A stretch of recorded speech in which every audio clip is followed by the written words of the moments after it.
Bon, bonjour à tous. Donc, je vais faire une introduction sur cette après-midi, co-organisée par Tempo Territorial et l'Association des maires ruraux de France. Alors, je ne sais pas si tout le monde me connaît, donc je suis John Billard, vice-président et secrétaire général de l'Association des maires ruraux de France. Alors, mon introduction, je vais la faire sur la thématique, parce qu'en fait, on va parler du temps des élus, on va parler aussi de leur santé. Et donc, pour illustrer ce propos, j'avais juste envie de vous introduire ce que j'ai dit au préfet samedi en inaugurant ma salle polyvalente. Alors, vous dites quel est le rapport? Eh bien, parce qu'en fait, on a tous les ingrédients. On a tous les ingrédients, pourquoi? Parce qu'en fait, Olivier Torres, dans son étude, il a mis en exergue qu'il y a des facteurs stressants, mais il y a aussi des satisfacteurs. C'est bien ça, Olivier. Et samedi, c'était exactement ça qui se passait. C'est-à-dire qu'en fait, j'ai inauguré ma salle et en fait, j'ai fait sur le timing de la présentation, le travail qui a été fait. C'est-à-dire que j'ai mis 1 an pour trouver les subventions. J'ai associé mon conseil municipal, etc. Et quand vous prenez les 3 premiers satisfacteurs, si je le fais de mémoire, le premier qu'un maire a dans sa joie de faire maire, c'est notamment d'inaugurer les inaugurations, les événements, la fin d'un projet. Là, c'était la fin d'un projet. Et le troisième élément, c'est la satisfaction de travailler avec un conseil municipal. Je ne me trompe pas, hein, c'est les 3 éléments que tu avais relevés. Et donc, c'est exactement ce qui s'est passé samedi. Et c'est un peu de ça qu'on va un peu aborder cet après-midi, sur le fait qu'un maire n'a pas que du stress, parce qu'il en a aussi. Mais ça, c'est souvent dû aussi à 3 éléments, mais je laisserai Olivier les évoquer tout à l'heure. Tout ça pour dire que la temporalité, c'est aussi un élément important, parce que pour monter un projet, c'est de plus en plus long. Et pour arriver à faire le travail qui a été fait, c'est l'échange que j'ai eu donc samedi sur ma commune, 3 mandats, 17 ans. Et donc, pour pouvoir faire ça dans une commune de 369 habitants, il m'a fallu 17 ans pour aboutir à une transformation et une préservation du patrimoine de ma commune. Donc c'est pour ça que cet après-midi, c'est un bon moment qui illustrait justement ça. Quand samedi, je me dis, mais voilà, mardi, c'est ça qu'il faut que je dise, parce que pour le coup, cet après-midi, c'est ces 3 éléments-là, donc on va aborder le temps, le stress, et surtout, ce que je voudrais qu'on retienne, c'est que d'être élu, et ça, je crois que Marina va nous le dire, c'est vraiment un bonheur, surtout quand on aboutit à nos projets. Je laisse la parole à Marina. Merci, Monsieur le Président, Madame la Ministre Françoise Gatel, chers élus, Mesdames et Messieurs en vos grades et qualités, et également Monsieur Torres, notre conférencier. Merci à tous d'être venus. Et puis, bien sûr, une pensée pour ceux qui sont nombreux en ligne. Nous sommes vraiment heureux de vous proposer aujourd'hui, avec l'Association des maires ruraux de France et Tempo Territorial, cette conférence sur le temps de l'élu. Et je souhaite également associer aux remerciements la Banque des Territoires qui nous a reçus ce matin en réunion et aujourd'hui en conférence dans un environnement exceptionnel. Donc merci à Madame Myriam Maé-Laurent pour tout ce travail de coordination, et merci à Cédric Zagbo également, directeur des maires ruraux de France, qui est également engagé sur les politiques temporelles. Alors je vais vous parler à double titre, en tant que présidente de Tempo Territorial, mais bien sûr aussi en tant qu'élue adjointe à la ville de Strasbourg.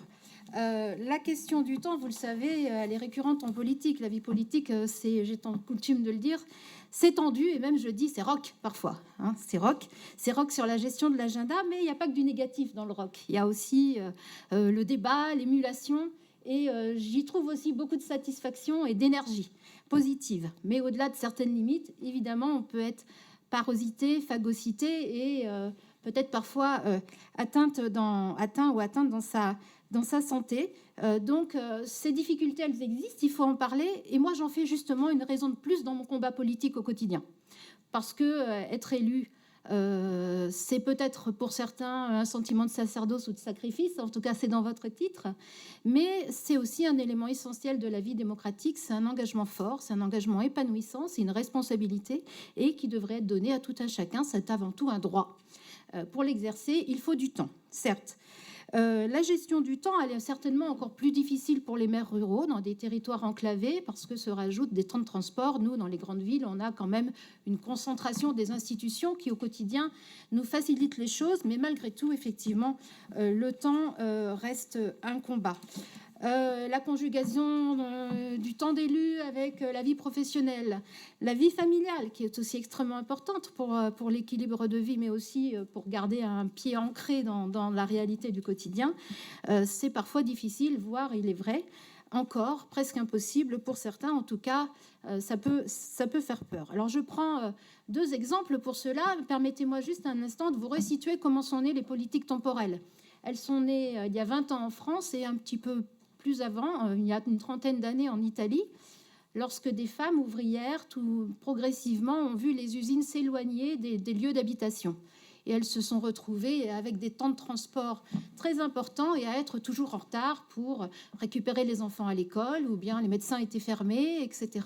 Les magasins étaient fermés. Elles ont négocié avec les villes en Italie, en fait, une adaptation des horaires des services publics au réel rythme de vie qui étaient les leurs et plus globalement aux besoins concrets des habitants pour un quotidien amélioré. De là sont nées des politiques temporelles et en Italie une loi qui s'appelle la loi Turco sur de décentralisation, mais aussi un débat qui est allé jusque dans les partis politiques, les institutions, pour parler notamment du temps de l'élu et de quelque chose qui reste central dans les politiques temporelles, ce qu'on appelle les équilibres de vie. Et nous les travaillons au niveau du réseau européen sous le terme de lifetime balance. Et on le retrouve très régulièrement. On sait que quand cet équilibre manque aussi au niveau des Nations Unies, et c'est aujourd'hui documenté, on parle de pauvreté temporelle ou de famine temporelle jusqu'à l'ONU. Donc quand un temps manque, parfois, ce sont des besoins essentiels qui ne sont pas satisfaits et avec des impacts sur la santé. Bien sûr, c'est le cas de tout un chacun, mais c'est le cas des élus aussi, parce que vous le disiez, Monsieur Torres, des agendas où parfois on est à 60 heures par semaine, mais moi je suis fille d'élu en zone rurale, c'était beaucoup plus. Et parfois c'est beaucoup plus dans le quotidien, jusqu'à un point de saturation où on touche les limites physiques même de l'humain. Et on n'a que 24 heures dans une journée, ça je ne vous l'apprends pas. Je le disais, c'est ce sujet-là, pour moi, c'est un lieu de combat pour Tempo Territorial, mais aussi en tant que femme politique, parce que les femmes sont certainement aussi celles qui souffrent le plus de ce manque de temps.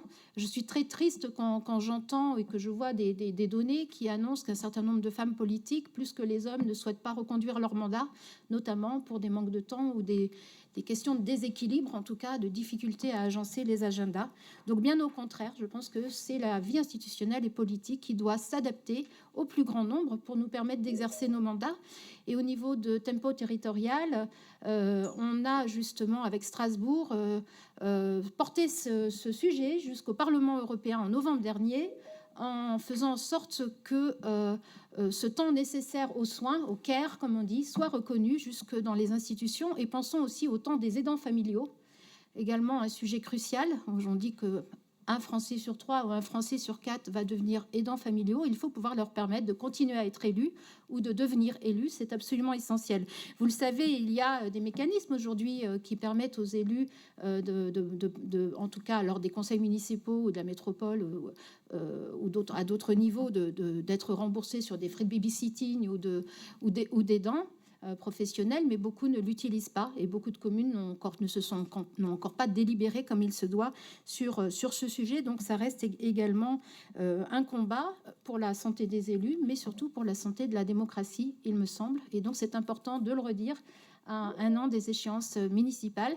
Mais comme l'a dit mon collègue précédemment, il y a le satisfacomètre et il est également important. Et malgré ces difficultés, moi qui suis élue maman solo d'une enfant encore à la maison, je peux vous le dire, je veux continuer. Et notamment pour que ces jeunes générations puissent trouver leur place en politique et qu'on ne bute plus sur ces questions de stress et d'agenda. Voilà, je vous remercie infiniment pour votre présence à tous. Et je vais donc passer la parole à Madame la ministre Françoise Gatel.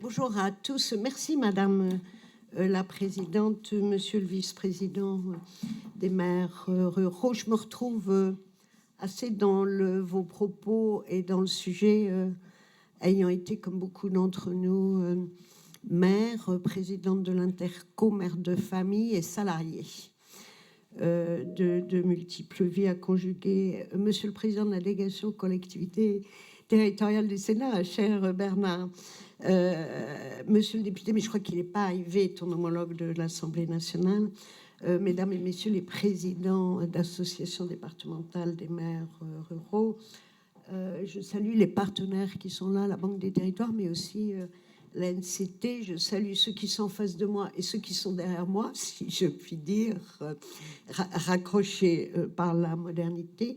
Et je voudrais dire un salut particulier à Olivier Torres, que j'ai eu l'occasion de rencontrer, on ne sait plus quand, mais c'était récemment, parce que j'ai trouvé le sujet passionnant. Alors le temps, c'est le temps qui court, celui qui s'arrête, celui qui nous presse, celui qui nous stresse.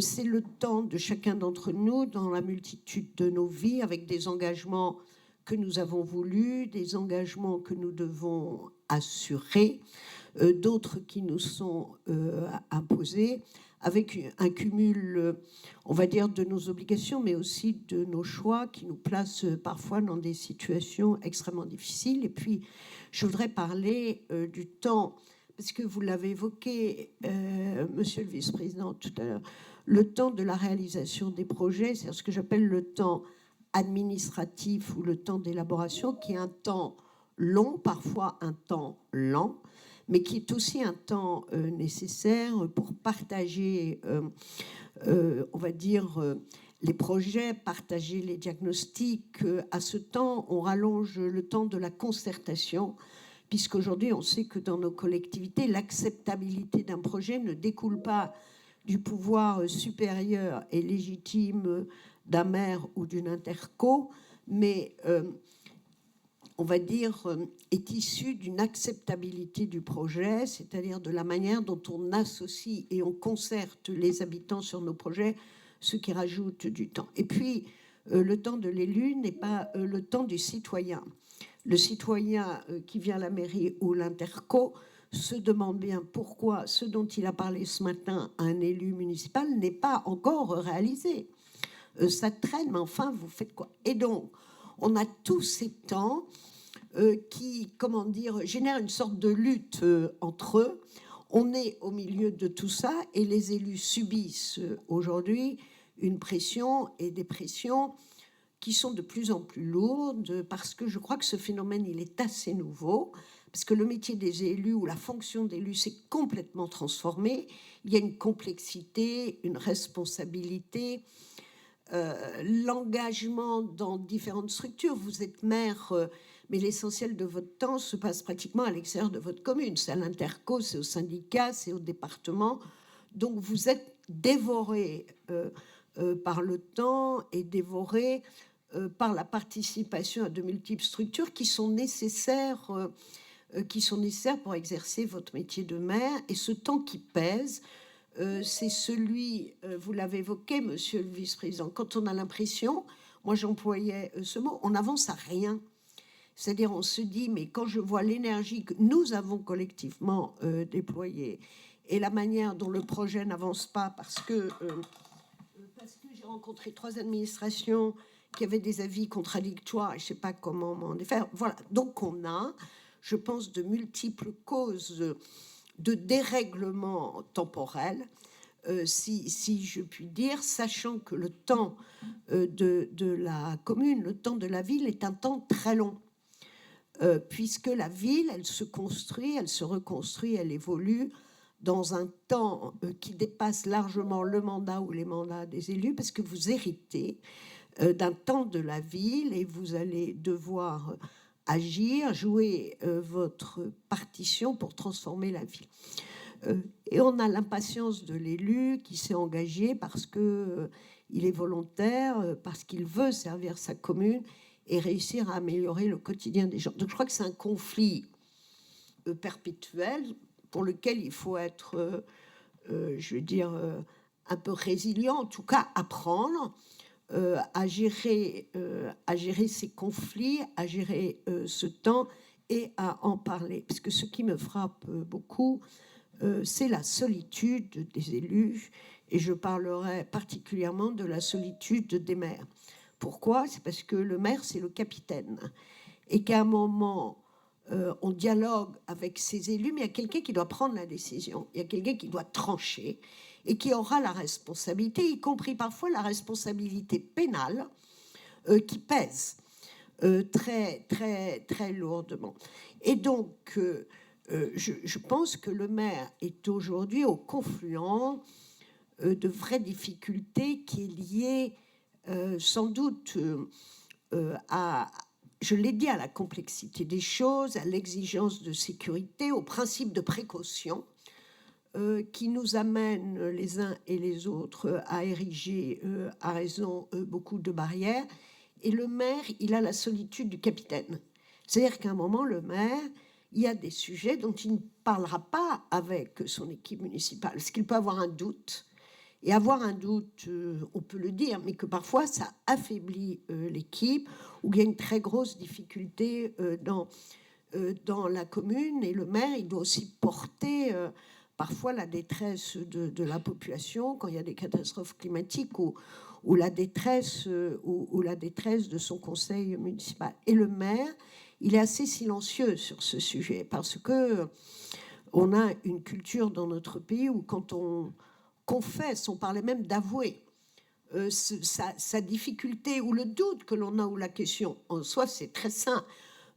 On apparaît faible et on a l'impression que on ne pourra plus emmener son équipe là où on veut l'emmener. Donc il faut des espaces de parole. Et je pense que les associations de maires, et notamment les associations de maires ruraux, qui font un travail considérable pour accompagner les élus, j'ai souvent dit qu'il fut un temps où on formait les élus aux finances, à l'urbanisme. C'est pas parce qu'il n'y a plus d'argent qu'on ne doit pas s'intéresser aux finances, mais je pense qu'aujourd'hui, la fonction de maire s'est considérablement transformée et qu'il doit y avoir un accompagnement, un compagnonnage au sein des associations d'élus pour qu'il y ait des lieux de parole spontanés et des lieux où les maires se racontent des histoires de maires. Je pense, alors je vois tous ceux qui font ça. Moi, quand j'étais maire, je me rappelle des fois, je vivais des trucs, j'allais pas les raconter chez moi parce que voilà, on ne rapporte pas à la maison des choses parce qu'on a aussi envie, quand on rentre chez soi, de se libérer de tout. Mais il se trouve que j'ai été présidente d'une association des maires pendant un long moment et j'avais, je veux dire, des copines mères, voilà, ou des mères avec qui j'étais devenue, et de temps en temps, on prenait un café. Et alors, c'était une thérapie formidable parce qu'on partageait un moment ensemble. On prenait un café, on changeait d'endroit tout le temps et on se racontait les histoires de mères qui étaient parfois des souffrances de mères ou des épisodes qui étaient arrivés et qui nous avaient marqués. Et ce temps d'échange qui était entre nous, c'était formidable parce qu'on se comprenait, on était pairs, P-A-I-R-S, et c'était le temps de la pause et on reprenait de la force et de la légèreté. Et ça, c'est quelque chose de très précieux quand on a cette pression d'avoir un collègue avec qui on peut échanger, qui va juste faire que la pression que l'on a ne va pas s'aggraver, mais qu'on va admettre, quelqu'un nous le dit, que ça fait partie des choses et que être maire, c'est formidable, vous avez raison, et que de temps en temps, c'est un peu lourd, exigeant, et que parfois, nos concitoyens, on a envie de les envoyer promener.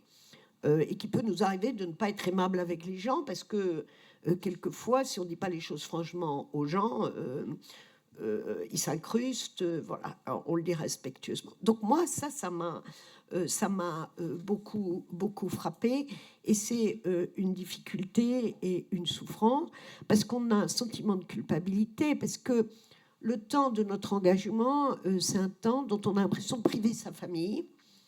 Quand on a en plus une activité professionnelle, on a l'impression de jamais être bien là où on est et que quand on est au travail, on pense à l'appel du matin parce que dans la commune, il y a une difficulté. Bref, notre tête est encombrée et notre vie est encombrée parce que, je vous dis, on a cette complexité, cette multitâche, ces multitâches à gérer. Et ce qui est important, c'est le travail que vous faites, Madame la Présidente, et toute l'étude que vous avez conduite, cher Olivier Torres, c'est la préoccupation de la MRF pour dire, disons les choses simplement, si on a ces difficultés, c'est pas parce qu'on ne serait pas à la hauteur. C'est parce que c'est quand même un truc de s'engager et qu'il n'y a que ceux qui ne l'ont jamais fait qui peuvent s'indigner d'un maire qui, à un moment, il est un peu en souffrance, voire parfois jusqu'au burn-out. Et ces derniers jours, vous voyez bien comment la parole se libère et des maires qui disent « moi j'arrête, je me mets carrément en retrait, je m'absente ». Voilà, c'est ça, je me mets en retrait, je m'absente parce que là, c'est trop. Et c'est vrai qu'aujourd'hui, ce sont plutôt des femmes qui disent ce motif, même si le sujet des agressions diverses et variées a plutôt concerné des hommes. On voit que ce qu'on appelle, moi, je ne sais pas si c'est un burn-out, j'en sais rien, mais ce truc où vous arrivez, où c'est trop, et que là, vous sentez que vous mettez en danger, vous mettez tout en danger, vous êtes perdu, et donc vous dites « halte ». Je me retire. C'est comme une retraite que vous feriez de votre engagement parce que vous avez besoin de vous retrouver vous-même, de retrouver un peu le chemin de votre vie et de replacer les choses au bon endroit. Et donc, faire ce travail que vous faites, permettre aux élus de s'exprimer comme vous le permettez, d'une manière très libre, oser dire, oser parfois garder le secret, parce que les gens n'ont pas toujours envie qu'on en parle. Parce que quand on en parle, ça peut affaiblir les personnes. Chacun a sa manière de réagir. Mais en tout cas, c'est essentiel que vous le disiez. C'est essentiel que ce soit public au sens où ça fait partie de la normalité. Il faut le dire, il faut qu'on en parle et il faut qu'on puisse prendre en compte ce qu'est le véritable engagement d'un élu local. Puisque le temps, parlons-en, quand vous êtes maire du matin au soir, 365 jours sur 365. Vous sortez acheter une baguette de pain, vous avez Madame Martin qui vous appelle, parce que dites donc, je vous avais dit, voilà. Et puis vous voyez qu'il y a eu des tags, alors vous notez ça, vous appelez l'adjoint, enfin, vous n'êtes jamais... vous êtes toujours dans le business, quoi. Et vous sortez, vous partez 2 jours dans une île et vous regardez, vous dites, ah, ce qu'ils font, c'est pas mal, il faudrait que je fasse ça. C'est-à-dire, vous vivez, vous dormez, vous êtes en vacances de mer tout le temps. Et donc, à un moment, c'est normal que c'est trop, quoi.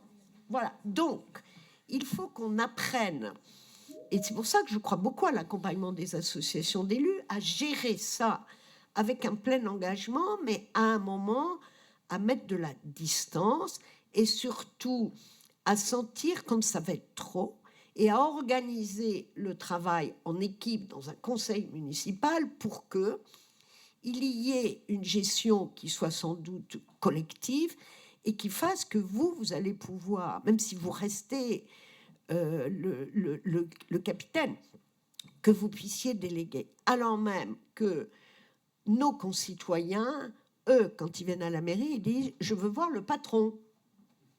Hein, c'est comme au restaurant. Vous ne voulez pas parler au serveur, c'est le patron. Et donc, le maire, il est tout le temps sollicité. Donc, il faut qu'on arrive à construire un rapport différent et que, au sein de l'équipe, il y ait le renforcement d'un projet et d'un collectif et que le maire ait ses espaces d'échange à l'extérieur de sa commune, parce que c'est nécessaire, mais avec des pairs et qu'on ose le dire. Donc, il faut avouer qu'aujourd'hui, il y a de l'épuisement. Et parler de ce dont nous parlons, vous l'avez dit, madame, c'est pas gémir et se plaindre. Parce que personne ne nous a obligés à être élus. Personne ne nous a obligés à être maire. Donc, en plus, on peut même pas trop se plaindre, quoi. C'est d'abord un engagement extrêmement épanouissant. C'est un choix que nous faisons, comme être président d'association ou que c'est, mais que conjuguer plusieurs vies, parce que des fois c'est une triple, une quadruple vie, bah, des fois ça s'enchevêtre un peu mal et on n'est pas bien. Donc il faut qu'on prenne en compte ça dès le départ de l'engagement et dans les équipes municipales qui se constituent aujourd'hui. Je pense que c'est un sujet qu'il faut traiter. Alors, naturellement, vous constituez une équipe pour les élections municipales, vous n'allez pas commencer par dire, bon, alors, il faut qu'on gère notre stress, vous n'êtes déjà pas élu. Bon, alors, mais il faut, dans les modes opératoires, que l'on ait ça en arrière-fond pour réussir notre engagement, réussir le service aux communes, mais aussi sortir de ce process vivant, si je puis dire, mais vivant au sens positif du terme, c'est-à-dire garder de l'énergie, être heureux des résultats que l'on a, tout en étant extrêmement humble. Donc, que peut-on faire à partir de tout ça? Faire ce que vous faites, qui est essentiel, le faire savoir, accompagner les élus dès le renouvellement de 2026, et je pense que le poids, il est plus fort sur les élus municipaux. Parce que je pense que le rapport que vous avez avec vos concitoyens n'a rien à voir avec un rapport que peut avoir même un conseiller départemental extrêmement présent, un conseiller régional ou un élu d'une très grande intercommunalité. Parce que le citoyen, il vous connaît, vous, parce que vous vivez au milieu des gens, et il vous voit. Je disais, quand vous êtes à la boulangerie, vous êtes à l'école, vous êtes terrain de foot avec votre fils, que sais-je. Donc, il faut sensibiliser les élus à cette gestion, c'est-à-dire comment je vis bien ce mandat. Aujourd'hui, on dit que pour être en forme, il faut manger 5 fruits et légumes par jour et faire 10 000 pas. Ben moi, je pense que si on avait des conseils de cette nature, en disant pour être élu, tenir, être heureux et réussir, il y a des conseils d'une bonne hygiène, qui est une hygiène physique, mais aussi une hygiène mentale. Alors, pardonnez-moi encore une expérience professionnelle, personnelle, mais quand j'étais maire, alors je travaillais encore à mi-temps, et l'après-midi, j'étais à la mairie ou à mon interco. Et je prenais toujours 20 minutes de marche d'un bon pas, toute seule, sans parler à qui que ce soit, et je voyais que ça me requinquait, que surtout ça me vidait la tête. C'est-à-dire le fait de s'oxygéner, c'est vraiment ça. On s'oxygène le cerveau et on voit bien que ça balaye tous les miasmes qui viennent vous encombrer, qui sont un peu toxiques. Donc je pense qu'il faut qu'on ait des règles d'hygiène, et puis on a aussi des dispositions à prendre. Certaines, cher Bernard, sont d'ordre législatif, et tu le sais. Je pense que le rapport au temps vient aussi s'ajouter à la pression que l'on a. Donc les mesures qu'on a prises de renforcement de la protection des élus, c'est important. Ce qu'on va faire, j'espère, avec le scrutin de liste, qui est parfois un peu discuté. Moi, je dis que la protection des élus, la préservation de la santé et du bien-être des maires dans les plus petites communes passe pour moi par le scrutin de liste. Parce que comment peut-on penser que la démocratie s'exerce pleinement quand vous êtes élu au panachage, avec un système de tir aux pigeons, et comme par hasard, vous êtes maire, c'est vous qui avez le moins de voix, et naturellement, les gens très délicats au sein de votre conseil municipal ne cesseront de vous le rappeler. Et ça, c'est une pression supplémentaire.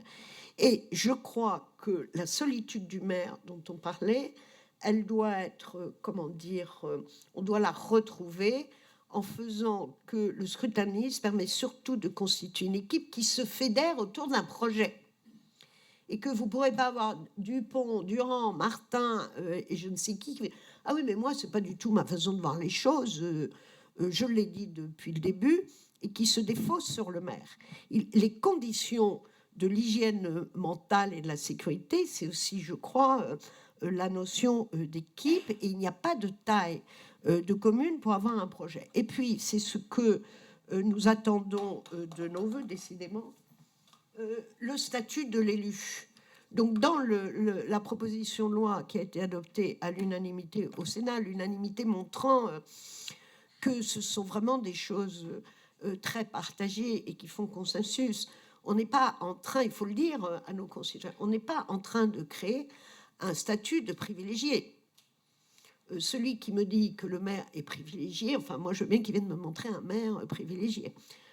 Alors, dans les maires, c'est comme partout, il y a toujours des personnes dont on se dit que, voilà, c'est peut-être pas catholique suffisamment ou républicain suffisamment, j'en sais rien, mais c'est très rare. Mais en tout cas, dans le statut de l'élu, ce que nous voulons faire, c'est 3 choses. C'est faciliter l'engagement, parce que je crois, et je rappelle que la commune, elle a été créée par les révolutionnaires sur un principe très simple, qui était l'invention de la démocratie participative avant que celle-ci n'existe dans les termes. C'est le fait qu'à l'échelle d'un territoire qui est le territoire de la commune, c'est-à-dire celui qu'on partage tous les jours avec ceux auprès de qui nous vivons, cet espace-là peut être géré par les habitants qui désignent leurs concitoyens. Donc, il faut faciliter l'engagement de tous, parce que le conseil municipal, il doit refléter la diversité de la population. Et ça, c'est une difficulté, parce qu'en fait, quand vous conduisez une liste, vous assemblez des personnes qui n'ont aucun lien d'amitié, qui ne se connaissaient peut-être pas, qui vont devoir former un collectif, mais qui, ça se trouve, n'avaient rien à se dire. C'est quand même un truc. Hein. Donc, c'est un peu comparable au team building qu'on fait dans les entreprises. Et donc, tout le monde doit pouvoir s'engager. Le jeune étudiant, la mère de famille, le retraité, la personne handicapée. Donc, on va venir renforcer les dispositions pour permettre que ceux qui ont une charge de famille, que ce soit des enfants ou des personnes handicapées, puissent participer aux réunions. Ils sont obligés d'aller.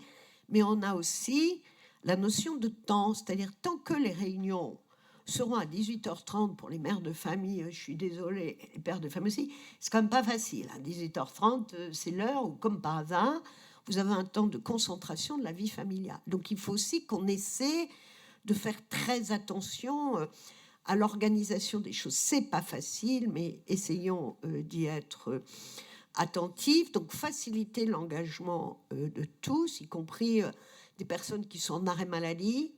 Je vais vous citer l'exemple d'adjoints dans 2 communes du Morbihan qui étaient adjoints et qui avaient une vie professionnelle et ils ont eu une grave maladie. Mais leur thérapie, et c'était très utile pour eux, consistait à continuer à aller à la mairie. C'était très important. Donc, ils sont allés à la mairie. Ça leur a coûté fort cher parce qu'ils étaient parallèlement en arrêt maladie dans leur entreprise.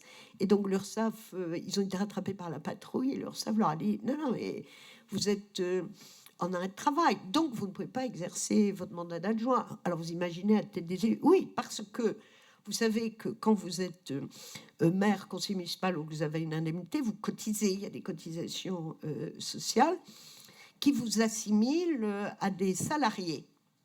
Et donc aujourd'hui, ça, normalement, ça a été guéri en quelque sorte, puisqu'aujourd'hui, le médecin, il a sur son formulaire CERFA une case qu'il peut cocher indiquant que vous pouvez poursuivre vos activités à la mairie. Vous voyez, donc ça, c'est si la personne ne le veut. Si vous voulez bénéficier de votre congé maternité, il n'est pas normal que vous perdiez de vos indemnités. Un salarié, il a le même niveau. Donc, dans la loi, on le permet. L'arrêt maladie, j'en ai parlé. Et puis, nous voulons sécuriser les élus. Vous savez qu'aujourd'hui, ce qu'on appelle la prise illégale d'intérêt de public à public est un cauchemar pour les élus, parce que n'importe qui peut se faire rattraper par la patrouille sur ce sujet-là, alors que parfois vous avez été désigné par votre conseil municipal pour le représenter dans un endroit, mais vous n'avez pas le droit de délibérer. Enfin, le truc quand même assez kafkaïen. Donc, on a déjà fait des choses sur le sujet, on va compléter. Et puis, le temps de l'élu, c'est aussi le temps après mandat. Et moi, je voudrais qu'on y pense, parce que le temps d'après-mandat est un temps dont on ne parle jamais. Or, ça peut être un temps voulu, un temps choisi, vous décidez de ne pas vous représenter. Et c'est un temps subi, parce que vous êtes présenté à un nouveau mandat, le dimanche midi, vous disiez ça va le faire, et le dimanche soir, ça ne le fait pas. Et le lundi matin, c'est le néant, et quand vous êtes, quand vous avez une activité professionnelle, selon l'entreprise où vous travaillez, vous n'êtes pas sûr du tout de récupérer votre travail, parce que dans beaucoup d'endroits, il n'y a pas de sécurité. Enfin, je parle notamment de toutes les boîtes privées et des petites. C'est une vraie difficulté, vous n'avez plus de revenus. Et donc ça, c'est absolument indécent. C'est insupportable, parce que je rappelle que quand on s'engage pour servir l'intérêt général. Et je ne connais pas un maire, des maires qui se seraient enrichis en étant maire, ça se saurait. Hein. En tout cas, personne ne le fait pour ça, et c'est pas vrai. Donc, nous voulons créer 2 choses.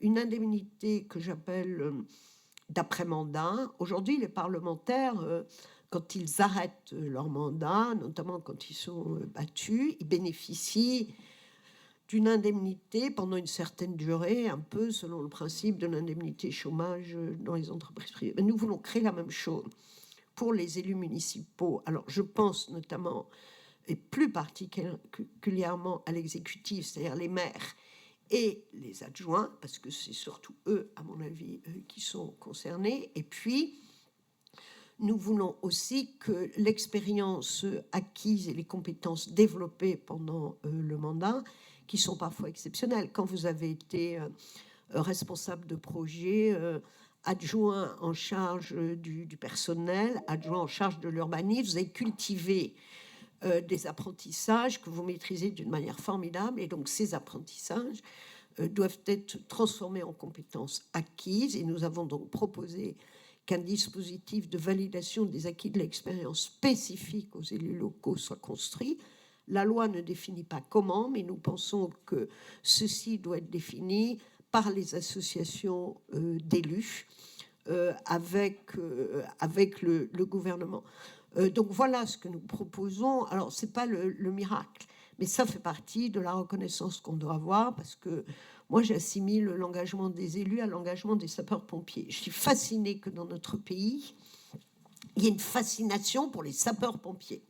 Enfin, les sapeurs-pompiers, je n'ai encore trouvé personne dans ce pays qui fait des commentaires désagréables sur les sapeurs-pompiers, parce que le sapeur-pompier, c'est celui qui peut vous sauver si un jour vous avez des difficultés.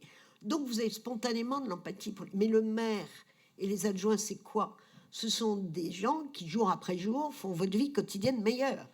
Et que l'engagement des élus, il est de la même générosité que celui des sapeurs-pompiers volontaires. Donc moi, je pense qu'il faut que ce pays affirme la reconnaissance de l'engagement citoyen, sa gratitude, et reconnaisse que cet engagement qui est fait au détriment de sa vie personnelle ou professionnelle, la société doit le récompenser, faute de quoi notre démocratie sera profondément bouleversée, avec des choix que la France n'a pas fait, mais qui existent dans d'autres pays, dont nous avons débattu au Sénat au moment de la loi sur le statut de l'élu. Ça veut dire que la personne qui s'engagera, elle bénéficiera pendant la durée de son mandat d'un contrat de fonctionnaire. C'est sans doute une formule qui arrivera peut-être, qui est très bien. Moi, je ne porte pas de jugement de valeur, mais je crois qu'aujourd'hui, dans une société où on va dire que le collectif n'est pas excessivement répandu, avoir 500 000 personnes qui s'engagent pour servir,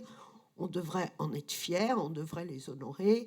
Il faut savoir dire à tous, y compris à nos concitoyens, que s'ils trouvent que c'est tellement formidable, pourquoi ne se sont-ils pas engagés aux élections? Je vous remercie, je vous souhaite de très bons travaux.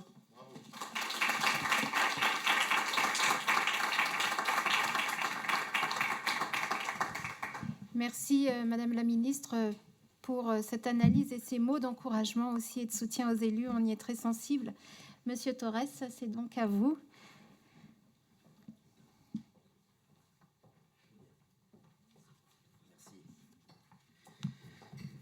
Quel plaisir et quel bonheur de vous avoir entendus tous les trois, parce que j'ai presque le sentiment que vous avez tout dit.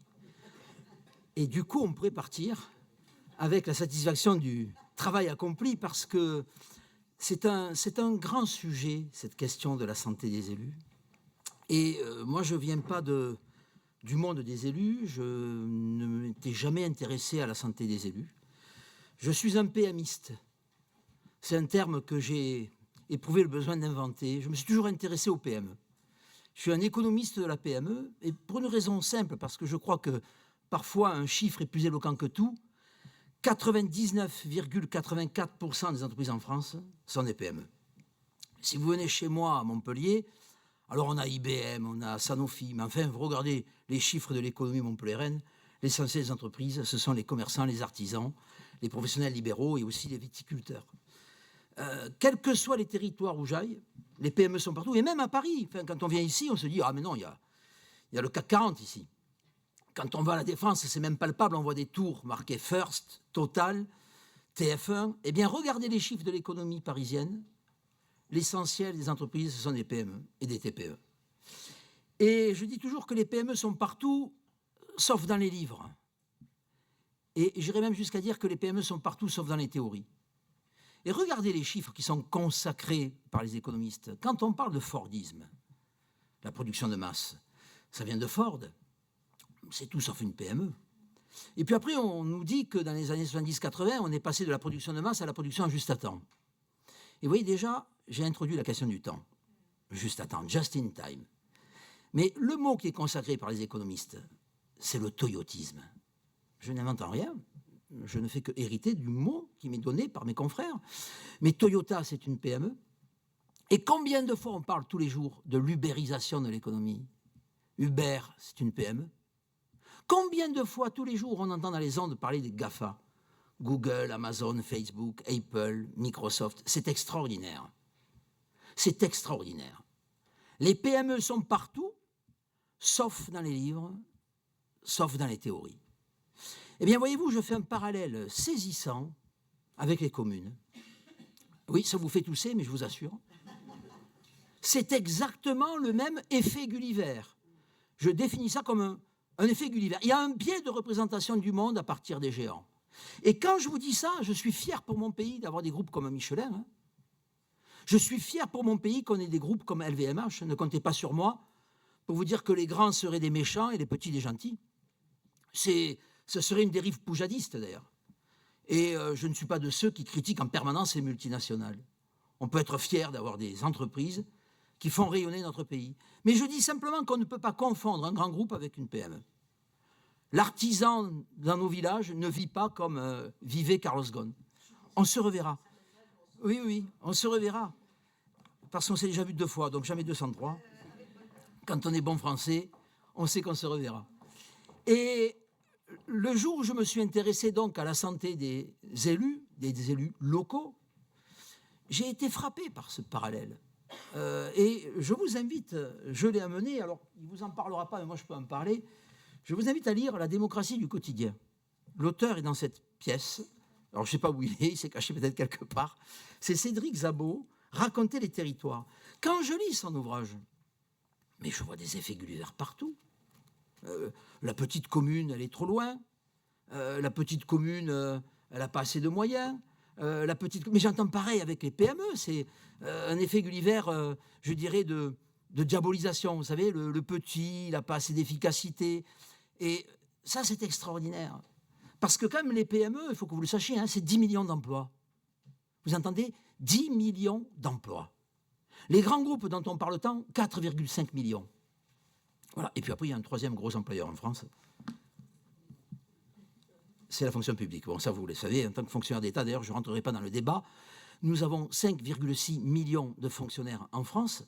Mais vous avez compris que les PME, c'est autant d'emplois que les grands groupes et la fonction publique réunis. Ça, c'est extraordinaire. C'est extraordinaire. Alors, du coup, je me suis intéressé, il y a 15 ans, j'ai créé un observatoire de la santé des patrons de PME. Pourquoi? Parce que la santé au travail a été créée par la question ouvrière.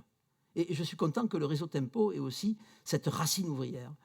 Parce que, effectivement, au moment de la révolution industrielle, un dénommé Vuillermet, en 1830, va dénoncer les conditions de travail des ouvriers. Et les marxistes en feront leur chou gras après, hein, la paupérisation croissante, etc. Et c'est très bien. Il fallait s'intéresser à la santé des ouvriers.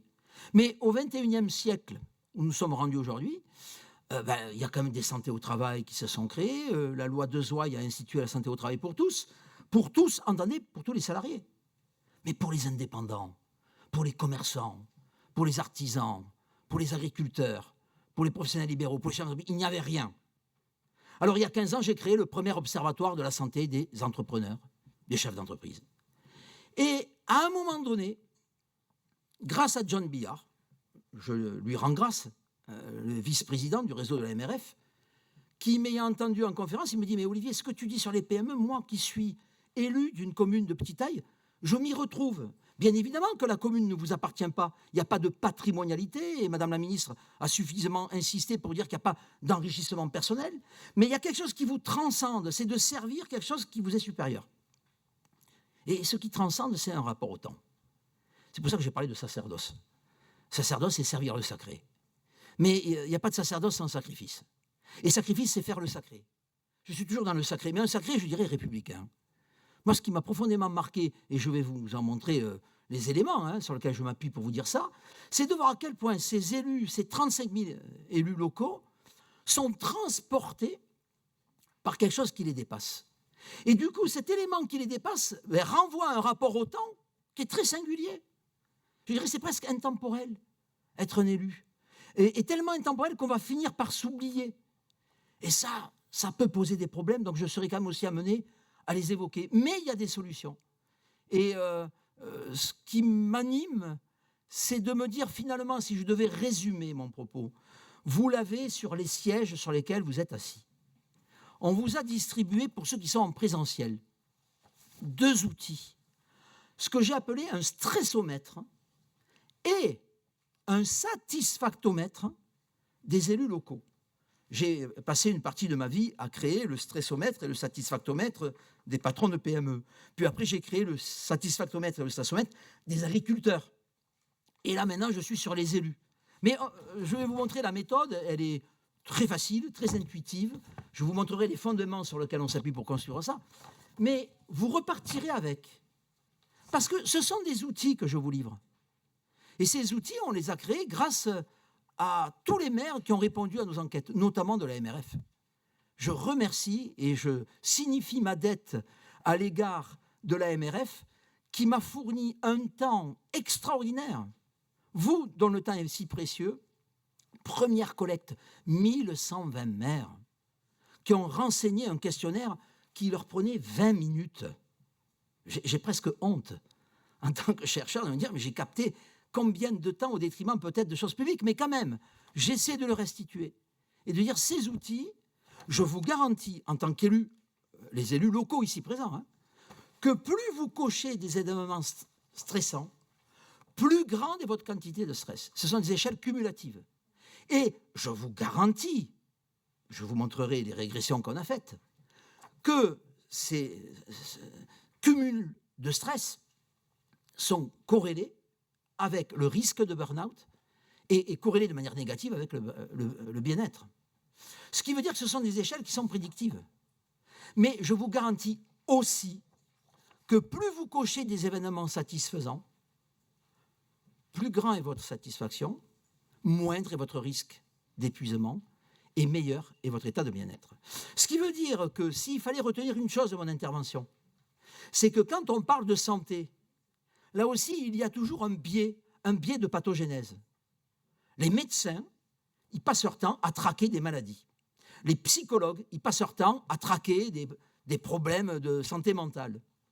Alors ça, c'est la pathogénèse. Eh bien, ce qui m'intéresse aussi, c'est ce qu'on appelle la salutogénèse. C'est-à-dire de s'intéresser aux facteurs qui génèrent de la bonne santé. Et à partir du moment où on s'intéresse aux deux, on a une vision équilibrée.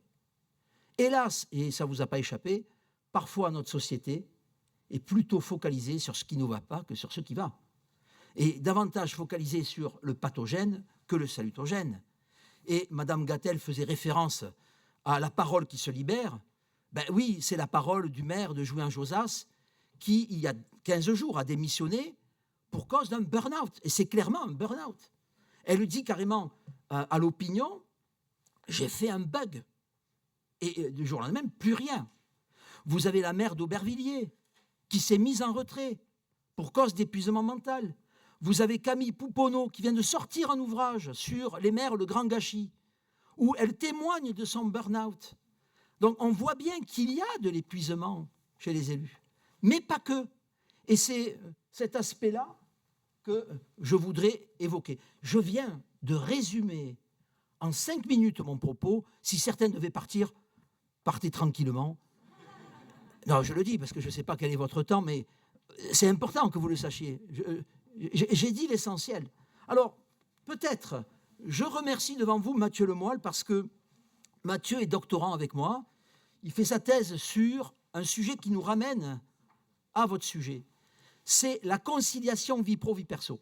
Et Madame la Présidente, vous parlez de la life balance, c'est-à-dire finalement, comment je concilie ma vie personnelle avec ma vie au travail. Sauf que chez les élus locaux, ce n'est pas un couple, c'est un trouble. Et quand il y a un trouble, il y a du trouble. Parce qu'ils ont 3 vies, ces gens-là. Ils ont leur vie perso, ils ont leur vie au travail, parce que 60% des élus travaillent, ça a bien été dit. Ce n'est pas une affaire d'être maire, hein. Mais il y a aussi la vie publique. Et alors, comment ces hommes et ces femmes articulent ce jeu à trois. Vous comprenez que ça démultiplie toutes les possibilités et que tous les travaux qui ont été conduits aujourd'hui sur cette question de conciliation vie pro-vie perso sont à relativiser sur cette population spécifique qui est l'élu, parce que lui, il a 3 vies. Je préfère un parallèle d'ailleurs avec les syndicalistes. Un syndicaliste, il a 3 vies. Hein. Il a sa vie perso, il a sa vie au travail et sa vie syndicale. Alors la vie syndicale, elle est liée au travail, mais ce n'est pas la même chose. Je pourrais mettre également les présidents d'associations. Être président ou secrétaire ou vice-président, mais quand on est dans l'association, on a la vie perso, la vie au travail et la vie associative. Donc vous voyez que cette question du jeu à 3, elle est beaucoup plus générale qu'on ne le pense. Il y a vraiment des travaux à mener. Et Mathieu Lemoyle m'épaule sur cette conciliation vie pro-vie perso. Alors, je vais là aussi dire l'essentiel. Une république mature est une république qui protège ceux qui la servent. Bon, vous allez me dire c'est un mot, c'est une formule. En tout cas, c'est la mienne. Vous ne pouvez pas imaginer à quel point j'ai été frappé et ému lorsque j'ai compris la condition d'existence des élus. Parce que le travail qu'on a mené, c'est s'intéresser à la condition d'existence. J'ai une approche existentielle, en fait, du rapport à la fonction et du rapport au travail. Et je vous le dis, nous voulons, mais nous pouvons, et nous allons créer un dispositif, et je vais vous montrer en quoi il est déjà fait. Et la bonne nouvelle que j'ai à vous dire, c'est que ça ne coûtera rien. Quand elle est partie, quand Madame la ministre m'a dit, mais je lui ai fait la démonstration du dispositif, elle m'a dit, c'est très bien, ça va nous coûter combien? Je lui ai dit, surtout, gardez votre argent. Oui. Désendetter notre pays, désendetter l'État. Moi, en tant que citoyen, ça m'interpelle, le désendettement de mon pays. Voilà, je vous le dis. Hein. Mais ça, on va le faire avec des gens de bonne volonté. Et je crois aux vertus, ça a été dit, des associations. Merci à la MRF de m'avoir mis le pied à l'étrier. J'ai aussi des contacts avec l'AMF. Et c'est très important, et je le dis aux gens de la MRF ici, que je travaille aussi avec l'AMF, parce qu'on est sur un sujet d'intérêt supérieur, qui ne doit pas être un sujet ou de discorde, ou de querelle, ou de discussion, ou d'enchère entre les uns et les autres. Et on va aussi travailler avec la FAMAF, qui est la Fédération des anciens maires de France. Et alors là, c'est très intéressant. Je remercie d'ailleurs Monsieur Verlac, qui est le directeur de l'AMF, qui m'a mis aussi en contact avec eux, et puis Cédric Zabot, qui m'a mis aussi avec la CALAE, c'est comme ça qu'on dit? Voilà, j'ai bien dit, voilà, merci. Et qui se préoccupe aussi des agressions sur les élus et des incivilités, dont on va voir que c'est un des stresseurs. Mais si vous regardez le stressomètre, ça n'arrive qu'à la 8e position. Hein. Ce n'est pas le stresseur le plus intense. Hein. Il y a d'autres stresseurs plus importants que ceux dont on parle beaucoup dans les médias, d'ailleurs. Ce qui veut dire que quand on regarde et qu'on malaxe la réalité en interrogeant 1000 maires sur leurs conditions d'existence, d'un coup vont émerger des aspects auxquels on ne prêtait guère d'attention. C'est ça qui devient, de mon point de vue, intéressant. C'est d'avoir cette vision globale. Alors, les maires jouent un rôle central dans la vie démocratique, on n'y revient pas. C'est une évidence, mais ça va bien de le redire. Les enquêtes d'opinion du CEVIPOF montrent très souvent que les maires et les patrons de PME sont, je dirais, les institutions préférées des Français. Et je suis toujours interpellé par le journal Le Monde ou par le journal Le Figaro, qui, quand ils mettent ces enquêtes d'opinion, où ils mettent en titre l'extrême défiance des Français vis-à-vis des politiques. C'est le titre. Mais c'est l'extrême défiance vis-à-vis, et j'espère ne froisser personne, les députés européens, les ministres, les députés et parfois les sénateurs. Mais plus on se rapproche du local, plus cet indicateur de confiance est élevé. C'est vrai pour les communes, mais c'est vrai pour les PME. Parce que les PME sont des institutions de proximité. Et on voit bien à quel point les devises de la MRF sont très souvent dans la proximité. La notion de proximité, alors je ne suis pas un chantre de la proximité, parce que la proximité, ça enferme aussi, hein, mais ça rassure. Mais on voit bien que le biais d'analyse, on se focalise sur les grands. Alors, comme on n'aime pas les grands, on va dire que c'est l'extrême défiance des Français. Mais on devrait davantage parler des PME et des communes locales qui, elles, sont plébiscitées. Et le troisième point, c'est l'idée que les seules recherches que j'ai pu trouver sur le plan académique, sur la santé des élus, ce sont les Anglais, Weinberg et Cooper, qui, au début des années 2000, se sont intéressés au stress des députés britanniques de la Chambre des communes. Voilà, c'est la seule chose que j'ai trouvée. Sur le plan de la publication scientifique. Après, on a ici ou là, vous savez, pour les plus anciens, vous vous souviendrez de ce vieux livre, On est gouverné par des malades, ou alors c'est malades qui nous gouvernent. C'était dans les années 70. Bon, on se souvient, oui, Pompidou, Mitterrand, enfin bon, bref, on pourrait multiplier à l'envi les exemples, mais c'était presque anecdotique, journalistique.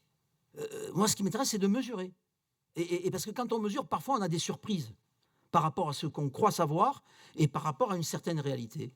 Donc, voilà, étudier avec des outils éprouvés la santé mentale des élus, ça n'avait jamais été fait. Voilà, sauf erreur de ma part. Après, il peut y avoir peut-être des éléments qui m'échappent, mais en tout cas, voilà, j'ai le sentiment que les travaux que nous avons conduits sont inédits jusqu'à ce que d'autres en fassent d'autres, et ça sera très très bien comme ça.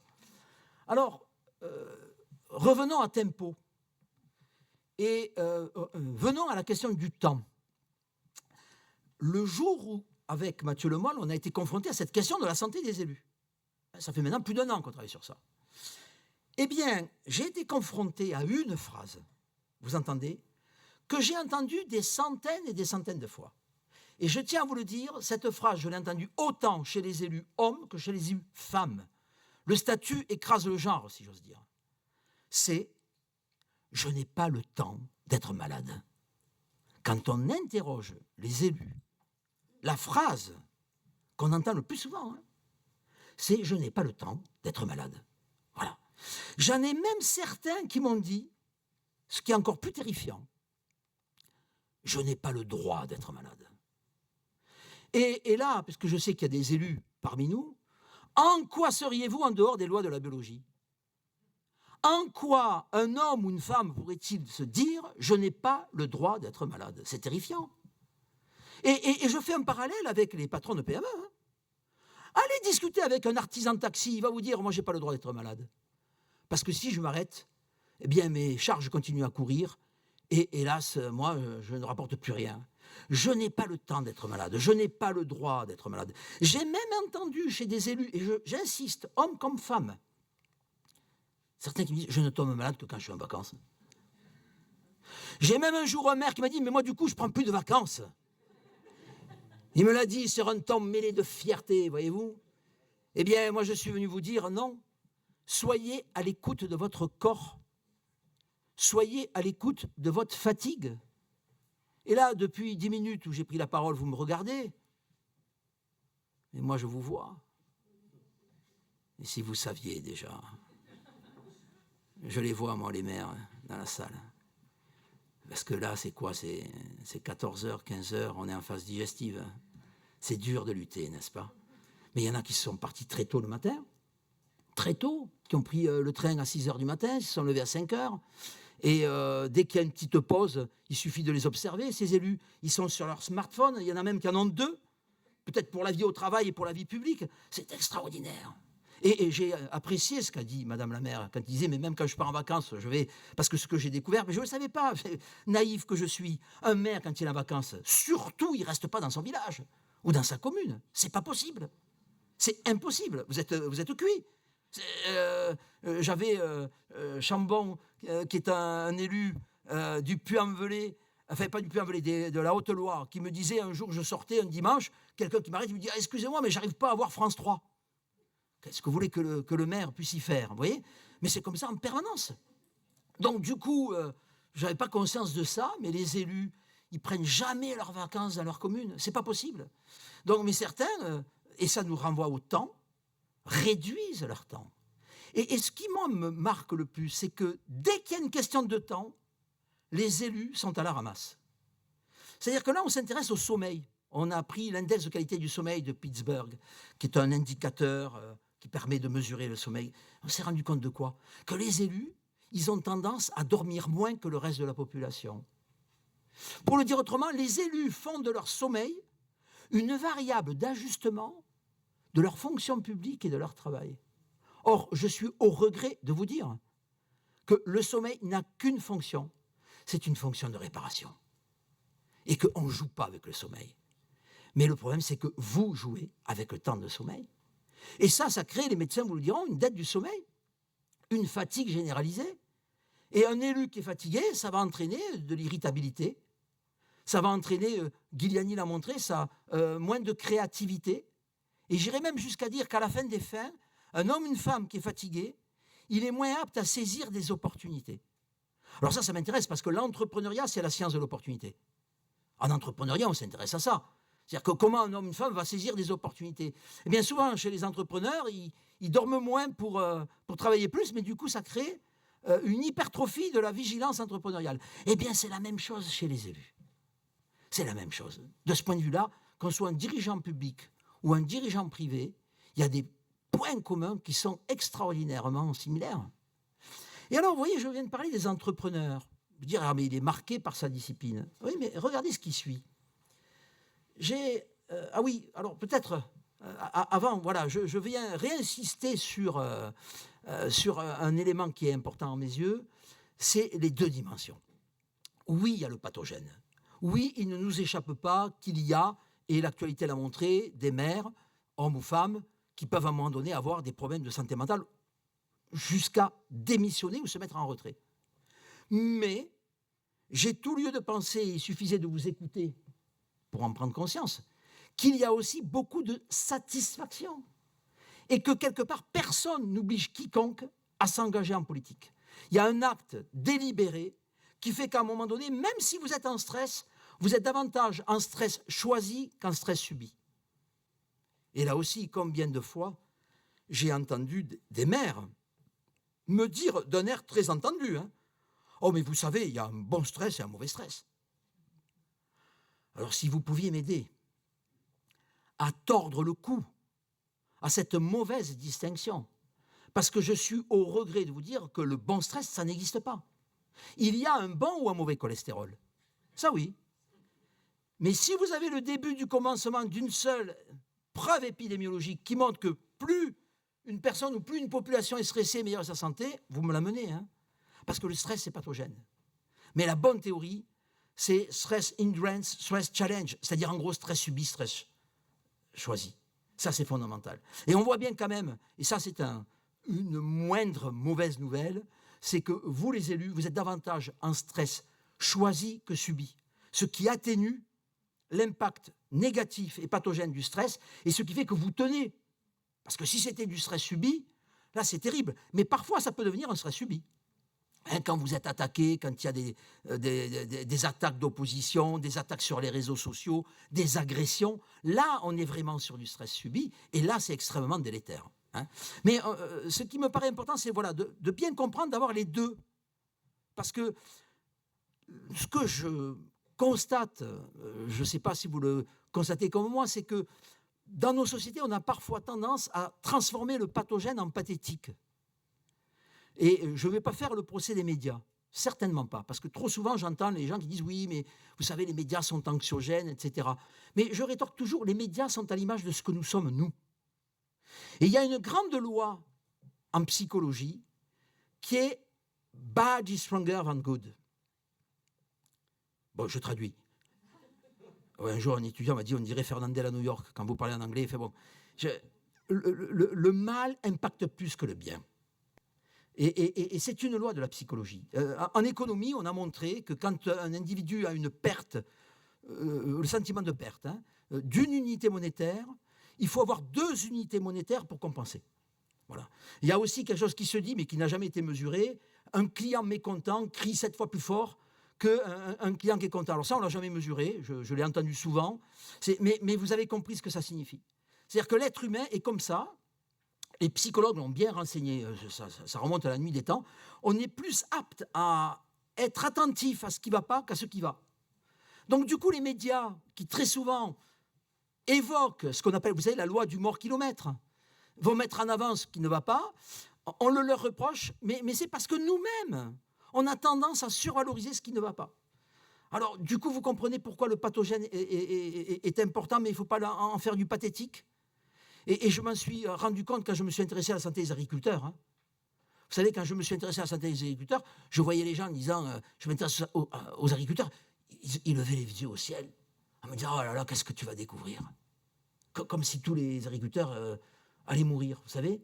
C'est terrible, hein, l'image. Hein, on a parfois le sentiment, là aussi, je le dis parce qu'il y a aussi des élus qui sont parfois des agriculteurs, on a l'impression que la santé des agriculteurs, c'est en gros, au nom de la terre, vous savez, avec Guillaume Canet dans le film qui finit suicidé, ou alors le bal des célibataires de Bourdieu. Vous voyez ? Alors, comment vous voulez donner envie aux jeunes de s'investir dans l'agriculture si on ramène la question de la santé des agriculteurs uniquement sur du pathétique? Bien, je dirais c'est un peu la même chose, je dirais, sur la question des élus. Il faut traiter le pathogène. Il faut entendre celles et ceux qui peuvent souffrir et qui, à un moment donné, peuvent tomber. Mais il faut le mesurer, je vous donnerai un chiffre. Il faut le traiter, mais j'allais dire en tout anonymat, en toute discrétion. Et il faut claironner l'aspect salutogène. Parce qu'il est bon pour la personne, mais il est bon d'entendre autour de soi des hommes et des femmes qui vont bien.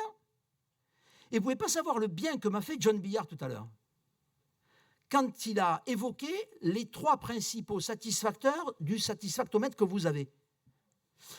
Parce que c'est le pari que je fais.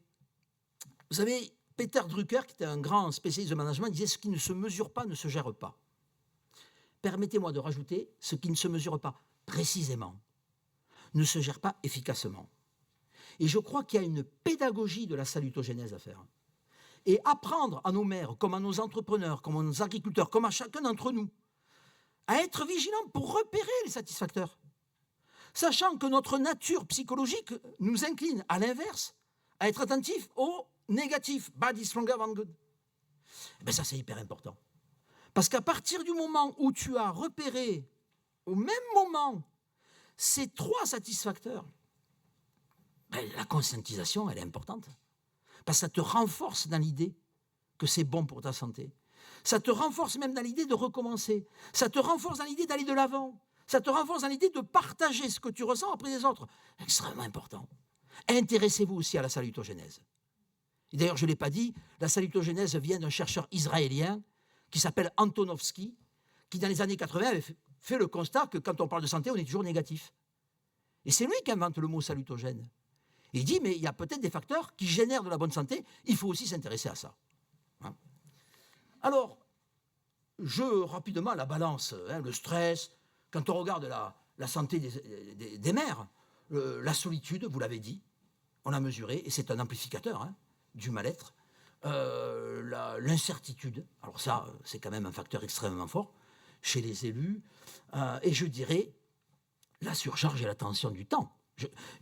J'ai fixé mon point de départ sur la question du temps. Je n'ai pas le temps d'être malade. C'est-à-dire que ça va renvoyer à un déni. Et je dirais même que le maire a tendance à subordonner sa propre santé à sa fonction d'élu. Alors ça, c'est pas bien, par contre. Hein, voilà, ça, il faut le corriger. Hein. Mais quels sont les facteurs salutogènes ? Attendez, le sentiment de maîtriser son destin. S'il y a des psychologues dans la salle, ils connaissent ça. Hein, c'est le locus of control interne. Hein. Si je réussis, c'est grâce à moi. Et si j'échoue, c'est de ma faute. Il est très important d'assumer les conséquences de ces actes. Hein, parce qu'on a gagné, ils ont perdu, ça c'est le mauvais supporter. Et je viens de Montpellier. Je sais de quoi je parle. Hein, on n'est pas bien en ce moment. Hein. Bon, mais un jour j'avais un étudiant qui arrivait en retard. Alors, vous savez, je lui ai montré une montre que j'ai jamais portée de ma vie d'ailleurs. Enfin bon, bref, il a compris. Vous savez ce qu'il m'a dit, étudiant ? Parce qu'il était dans la pénombre, il croyait que je ne l'avais pas vu. Il me dit, ah, excusez-moi, ma grand-mère a oublié de me réveiller. Je vais vous dire, on n'en fera pas un élu. Hein. Parce que moi, je n'enseigne pas à la maternelle. Hein. Il avait 20 ans. Donc, s'il a encore besoin de sa grand-mère pour être réveillé, vous voyez, je veux dire, il y a des hommes et des femmes qui sont toujours dans la posture de l'excuse, l'excusite. Hein. Et la pire des choses, c'est la victimisation. Permettez-moi de faire passer un message. Hein. Il n'y a rien de pire que la victimisation. Ça, si je me vois comme une victime, on appelle ça l'impuissance acquise. Je me mets dans une posture où, à un moment donné, j'ai toutes les raisons de ne pas me remettre en cause, puisque je suis une victime. Ça, c'est très nocif. Il faut faire très attention à ça. Hein, intéressez-vous au triangle de Karpman. Hein, s'il y a des victimes, c'est qu'il y a des bourreaux. et que ça veut dire qu'il y en a qui veulent jouer au sauveur. Et le dispositif qu'on va mettre en place, on apportera une solution, mais en toute humilité. Hein. On ne sauve personne. Il n'y a pas de sauveur dans la salle. Il n'y a que des hommes et des femmes de bonne volonté. Ça, pour moi, c'est fondamental. Dès lors qu'on commence à jouer au sauveur, excusez-moi, mais c'est qu'il y en a qui commencent à manipuler, ici ou là, la victimisation, l'excusite. C'est malsain. C'est malsain. Voilà, moi je préfère dire aux gens qui se voient comme des victimes, lève-toi et marche, si j'ose dire, sans aucune religiosité. Hein, c'est très important. Deuxième facteur salutogène, qui est fondamental, l'estime de soi. Vous avez parlé de la reconnaissance, l'estime de soi. Avoir le sentiment de l'utilité, c'est très très bon, c'est très protecteur. Même si parfois on se leurre, mais on a un sentiment d'utilité, alors ça c'est très important. Hein. Troisième facteur, c'est la devise de la Banque des Territoires. La devise de la Banque des Territoires, c'est simplicité, qu'est-ce qu'il y a encore, proximité, c'est intéressant, solidarité et optimisme. Eh bien ça, c'est une bonne nouvelle. L'optimisme, c'est un facteur salutogène. Les optimistes vivent mieux et plus longtemps que les pessimistes. Voilà, c'est pas une bonne nouvelle, ça? Oui, non? Ah, je vois peut-être un pessimiste dans le fond de la salle. Enfin bon, bref. Ouais, non, c'est une bonne nouvelle. Hein. Et dans les autres facteurs, il y a aussi le sens de la cohérence et la satisfaction, d'où l'importance de s'intéresser aux satisfacteurs. Donc voilà, il y a une balance. Si on ne tient pas compte des deux, on n'a qu'une vision borgne de la santé, d'une fonction, ou même de la fonction au travail. Hein, je travaille, je ne sais pas, je le fais d'ailleurs, je travaille avec aujourd'hui 90 services de santé au travail en France. Vous savez qu'il y a eu la loi Lecoq-Grandjean, qui dans son article 23 a enfin reconnu l'importance de la santé des employeurs. Ça a été une victoire politique hein, pour l'Observatoire à Maroc. On est parti de rien. Et Charlotte Lecoq, qui est une élue des Hauts-de-France, a entendu pour changer ça. Alors ça, c'était une victoire pour nous, mais je pense que la deuxième victoire, ça sera peut-être demain, si on reconnaît l'importance de la santé des élus. Voilà, c'est un point important. Alors, l'échantillon, je ne vais pas vous assommer de chiffres, et je vous l'enverrai si vous voulez. Hein. Nous avons accumulé 300 000 données. Et ça a été un premier rapport d'étonnement. Je n'ai jamais eu, dans l'histoire, ça fait 30, je suis un vieux prof, hein, ça fait 39 ans que j'enseigne, hein, je n'ai jamais eu une enquête où on a eu un taux de réponse aussi élevé.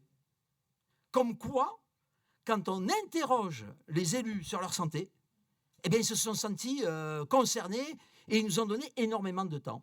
Donc, on a fait une première collecte avec 1120 maires, je vous donne les dates, et puis une deuxième collecte, je vous expliquerai pourquoi on a eu besoin de 2 collectes pour construire les outils que vous avez dans les mains, où on a eu 900 maires. Donc, au total, c'est, je dirais, un échantillon qui est représentatif selon l'âge, le sexe et le cumul d'emploi. Et oui, parce que selon que je travaille ou pas, on peut considérer que les taux d'épuisement ne sont pas les mêmes. Hein, c'est en tout cas l'hypothèse qu'on a faite. Et on a exclu, qui ne m'en veuille pas, c'est la réglementation, les élus des communes de plus de 10 000 habitants. Pourquoi? Parce que si je dis que je suis dans l'Hérault et que je suis à la tête d'une ville qui a plus de 100 000 habitants, je sais qui c'est. Hein. Donc, à un moment donné, c'est trop repérable. Et vous savez que pour des raisons RGPD, il faut, à un moment donné, qu'il y ait moins de 5 personnes dans la même case. Donc, du coup, j'ai été obligé d'évacuer, pour des raisons RGPD, mais regardez, 97,23% de la population des maires est intégrée dans la représentativité de l'échantillon. Alors, les maires, un entrepreneuriat de situation. Pourquoi? On a posé une question aux maires, à tous ces maires, hein, c'est le maire est un entrepreneur. Je me suis dit, bon, qu'est-ce qu'ils vont répondre? 80% quasiment, enfin 79%, répondent, je suis d'accord avec ça.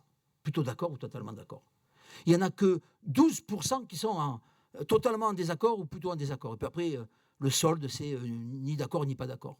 Ça, c'est quand même un élément extrêmement important. Et pourquoi j'évoque ça? Parce que l'entrepreneuriat, c'est un rapport au temps aussi. Et quand on va interroger les maires sur les mots, on leur a posé la question, quels sont les événements qui vous stressent le plus et quels sont les événements qui vous satisfont le plus? Eh bien, figurez-vous que le mot qui est arrivé avec le plus grand nombre d'occurrences, c'est le mot projet. Et alors là, permettez-moi de faire un parallèle. l'entrepreneuriat, ce qu'on appelle l'entrepreneurship. C'est la science du projet. Qu'est-ce qui fait l'entrepreneur? Eh bien, l'entrepreneur, c'est son projet. C'est à la fois le premier pas, j'allais dire presque le premier mètre, comme dirait Michel Fournier. C'est le chemin et c'est l'horizon. Ça, c'est extraordinaire. Les entrepreneurs, ce qu'ils aiment, ce sont les lignes. Alors, le problème, c'est que la société nous offre que des cases aujourd'hui. Hein, vous avez remarqué? C'est pour ça que j'aime bien étudier les entrepreneurs. Moi, je vais employer un mot allemand, peut-être que vous connaissez, pour ceux qui sont germanophones. Vous savez comment les Allemands disent créateurs d'entreprise? Non? Existenzgründer, qui veut dire fondamentalement le fondateur d'existence. Alors ça, c'est très intéressant. Il faut qu'on s'intéresse dans notre société, je le dis aux sociologues, je le dis aux psychologues, je le dis à toutes les sciences humaines et sociales, il faut qu'on s'intéresse aux existenzgründer. Parce que les élus, quelque part, sont des existenzgründer. C'est-à-dire que quand vous allez entreprendre, parce qu'on entreprend quand on se présente, vous avez un projet, c'est le programme. Donc, et qu'est-ce qui vous satisfait le plus? C'est justement la réalisation d'un projet. Et qu'est-ce qui vous fait souffrir le plus? C'est justement la frustration de ne pas aller jusqu'au bout de vos projets. Donc ça, c'est intéressant. Il y a un parallélisme à faire. Alors bien sûr, j'ai dit entrepreneuriat de situation.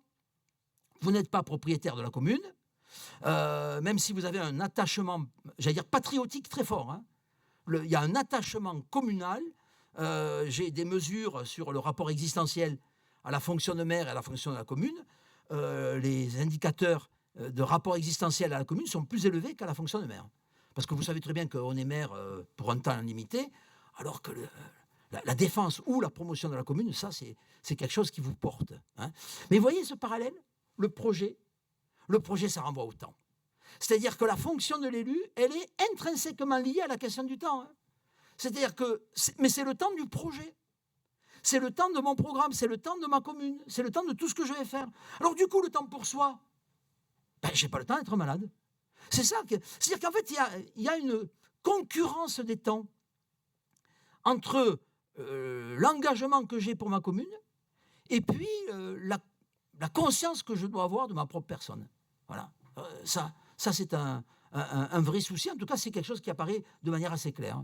Alors, je vais presque terminer pour qu'après on puisse discuter. Mais j'ai posé la question, êtes-vous satisfait de votre fonction d'élu? Regardez les chiffres. 70%. 70%. Et j'ai pris 6, 7, 8, 9, 10. Je n'ai pas pris 5, qui est juste au milieu. Mais des élus qui sont vraiment très insatisfaits de leur fonction, il y en a quoi? Vous prenez 1 et 2, on est à combien? On est à 2,6%. Alors, vous comprenez mon étonnement? Parce que moi, quand je suis parti de ce que je pensais savoir, à travers ce que j'avais vu dans les médias. Et c'est vrai qu'on parle des agressions, dont vous me disiez hein, que parfois c'est peut-être surmédiatisé et que la réalité est tout autre quand on prend la peine de le mesurer. Mais quand on pose la question aux élus, c'est pas une bagatelle, 1120 maires qui ont répondu, puis après 900, on se rend compte qu'il y a une grande satisfaction à être élu. Et ça se ressentait dans les propos que vous aviez.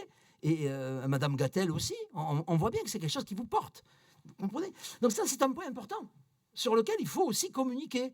Parce que sinon, on ne voit que le négatif. Hein. Le deuxième aspect, c'est qu'on a mesuré le risque de burn-out. Alors, je vous donne les outils, vous en ferez ce que vous voudrez, mais nous, on a pris le BMS 10. Alors, pourquoi le BMS 10? Parce que, vous savez, les spécialistes du burn-out ne sont pas tout à fait d'accord pour savoir s'il y a 2 ou 3 dimensions dans le burn-out. Bon, il y a des débats. Mais globalement, là où on est tous à peu près d'accord, c'est pour dire que c'est un processus. C'est-à-dire que le burn-out, on le voit venir. Et ça, c'est une bonne nouvelle. Parce que si on le voit venir, ça veut dire qu'on peut être préventif. Si on met, je dirais, les bons indicateurs de mesure au bon endroit et au bon moment. Et le deuxième élément, c'est qu'en général, ça commence par de l'épuisement émotionnel. Or, l'échelle de Pines que vous avez là, et qu'on vous enverra si vous voulez, comme ça vous pourrez vous auto-administrer votre propre risque, hein, c'est que 10 questions, c'est très court, c'est très facile à comprendre, et surtout, c'est très préventif. Donc pour moi, c'est un outil parfait si on veut demain, je dirais, apporter une prévention sur le risque d'épuisement auprès des élus. Et c'est ce que nous faisons déjà avec les chefs d'entreprise. Hein. Donc, voilà les chiffres. Ces chiffres ont une vertu épidémiologique, puisque c'est sur une population qui est représentative. Voilà. Aujourd'hui, je peux vous dire que 3,48% des maires français sont en risque d'épuisement sévère. Alors la question que vous posez, c'est est-ce que ça fait beaucoup ou pas beaucoup?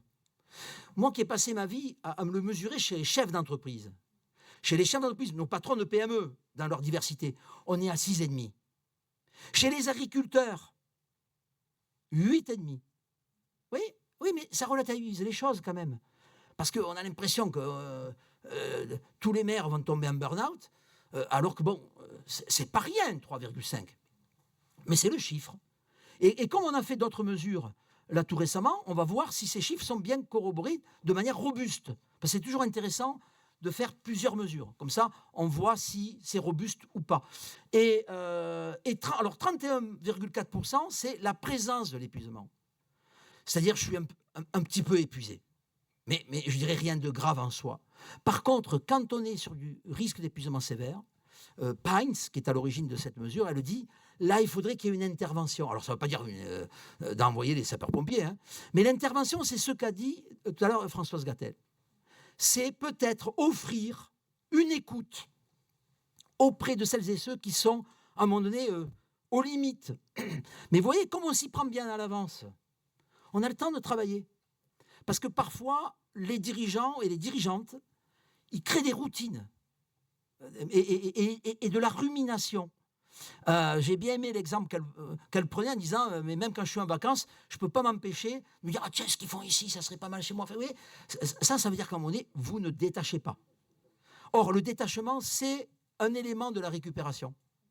Donc, c'est pas facile, hein, c'est le fait de ne pas travailler de ne pas penser au travail quand on ne travaille pas. Donc, c'est le fait de ne pas penser à votre mairie quand vous n'êtes pas à la mairie. Bah, c'est compliqué.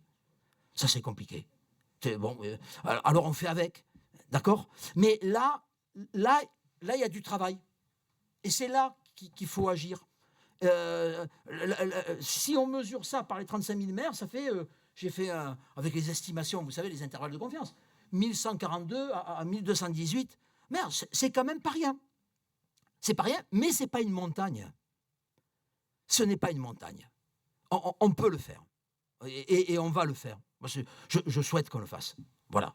Alors, quand on rentre dans le détail, moi, ce qui m'a marqué, ça, c'est les 10 éléments hein, de l'échelle de Pines. Vous voyez déçu, fatigué, hein, en haut et sommeil. Ça, c'est classique des hommes et des femmes qui sont en surcharge de travail, en hyperactivité. Et là aussi, on a mesuré le temps. Alors, figurez-vous que quand un élu est retraité, il passe 37 heures de son temps dans la mairie. Quand il travaille, il est à 27 heures.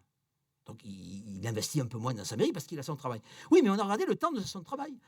On est en moyenne à 35 heures. Ça fluctue selon... étonnamment, ce sont les indépendants qui travaillent le moins parce qu'ils peuvent gérer leur temps comme ils veulent. Mais 35 plus 27, 62 heures. Vous vous rendez compte ? Les élus locaux qui travaillent, soustraits à leur temps personnel, 62 heures, c'est une moyenne. Vous avez dit tout à l'heure que, étant fille d'élu local, vous aviez vu, alors je ne sais pas si c'était votre père ou votre mère, c'était plus que ça. Mais c'est prodigieux. Et c'est ce qui m'a fait dire que pour moi, les élus locaux sont les plus grands serviteurs de la République. Hein. Parce que, en tant que PMiste, moi, je mettais en haut de l'économie de marché les entrepreneurs. Ils sont à 52 heures, les entrepreneurs. Et après, vous aviez les agriculteurs, 59. J'ai jamais vu ça. Ce sont des hyper-travailleurs. Eh bien, il y en a qui les battent. Ce sont les élus locaux. Alors ça, c'est extraordinaire. Et ça, je voudrais vous rendre grâce à... Je ne sais pas où sont les élus locaux, mais voilà, devant tout le monde, bravo. Bravo pour ça. Parce que je ne suis pas sûr que nous, les citoyens, on ait conscience de ça. Et moi, ce qui m'a ému dans ce que j'ai observé de chez vous, c'est que vous le savez, parce que vous êtes dans les réseaux des collectivités territoriales, etc. Mais je ne suis pas sûr que les gens dans la rue sachent ça. C'est que quand il y a un animal qui divague à 3h ou à 4h du matin, on va réveiller le maire. Hein. Ça, oui, mais c'est clair pour vous, mais moi, je ne savais pas ça. Moi, je ne savais pas. Et moi, ce qui m'a le plus ému, c'est que quand il y a un enfant qui meurt sur la route, à qui on demande d'aller annoncer cette nouvelle à la famille? C'est à l'élu local. Et moi, je leur pose la question, est-ce que vous êtes accompagné? Pas toujours. Parfois. Et merci à la gendarmerie qui accompagne l'élu dans des moments comme ça. Mais vous savez, j'étais à Loches, en Sud-Touraine, il y a quelques mois, ou je ne sais plus, quelques semaines. Je parlais avec un élu local qui me dit, mais moi, il commence à me relater ce qu'il avait vécu. D'un coup, les larmes aux yeux. D'un coup, les larmes aux yeux. C'est une forme de stress traumatique, ça. On ne le traite pas. Alors ça, moi, je le dis, je vous le dis, parce que je pense qu'on n'a pas forcément conscience de cette condition d'existence des élus. Et les élus le font naturellement. Hein. Quand vous leur posez la question, ils disent, ben, oui, on le fait. Comme si c'était naturel. Non, ce n'est pas naturel. Hein. Alors, bravo, parce que ça, on ne le sait pas. Il faut le faire savoir. Il faut le faire savoir. Dans la reconnaissance, il y a la reconnaissance de l'État. C'est très bien. En France, on est très étatiste. Continuons. Je suis fonctionnaire d'État. Très bien. Mais je crois aussi aux vertus de la société. Et je crois aux vertus des citoyens. On doit avoir conscience de ça. Parce que vous voyez, ce qui, moi, m'intrigue le plus dans tout ça, c'est ça. Parce que ça, c'est anormalement positionné haut. Quand je compare avec les entrepreneurs de fait, l'impuissance arrive en 5e ou en 6e position. Non, chez les élus, c'est beaucoup plus haut. Ce qui veut dire qu'il y a une forme d'impuissance et qui est frustrante. Il y a une sorte d'empêchement. Et ça, c'est une cause fondamentale de votre épuisement. C'est ce sentiment d'impuissance. Bien sûr, la déception. Hein. Et si j'avais un message à faire passer, c'est de dire aux jeunes qui vont s'engager, faites attention, le surengagement crée de la déception. C'est vrai dans le privé, c'est vrai dans le public. Donc, faites attention à votre propre fatigue et à votre propre santé. Parce que sinon, vous allez aller de déception en déception. Et ce n'est pas un jugement de valeur, hein, ce que je vous dis. Hein. C'est ce qu'on a pu observer maintes fois. Donc, je préférerais vous dire autre chose. Hein, mais c'est l'ordre. Et cet ordre, on l'a mesuré 2 fois, 3 fois. C'est immuable chez les élus.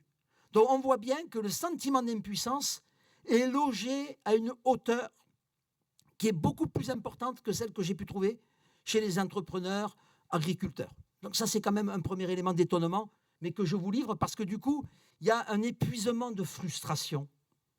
Vous avez un épuisement qui est un peu spécifique. Ça, c'est aussi intéressant de le comprendre. Hein. Alors, je termine là-dessus. Les outils que nous avons construits, alors rapidement, moi je me suis fondé sur les travaux de Holm Serrae, 2 médecins psychiatres, qui, en 1967, se sont dit on peut mesurer la santé des élus, enfin, ou des citoyens, à partir des événements auxquels ils sont confrontés. Donc, je vous passe les débats.